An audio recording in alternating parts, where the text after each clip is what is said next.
The tie-down ground anchor is a new product that I brought on this year, and it was in response to a number of people that were using the deck foot anchor parts for various other types of applications.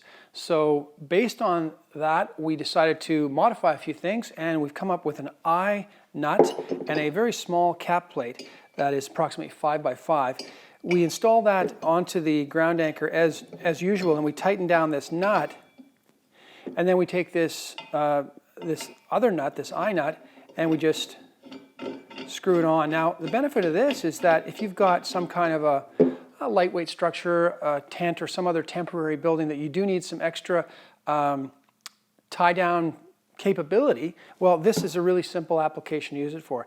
And another thing is when you use the 36-inch auger, you can actually, in some cases, for certain small jobs, you can use it for landscaping projects as well. For example, you wanted to stabilize maybe a retaining wall or something, or hold back some soil or whatnot. It does have that application as well. So it's just a new product that we've brought on that has some very niche-y sort of specialty capabilities. Keep it in mind. If you need one, we've got them here for you.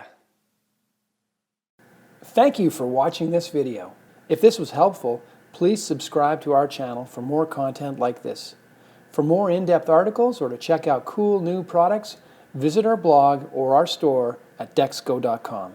And be sure to keep an eye out for us on Facebook, Twitter, and Pinterest.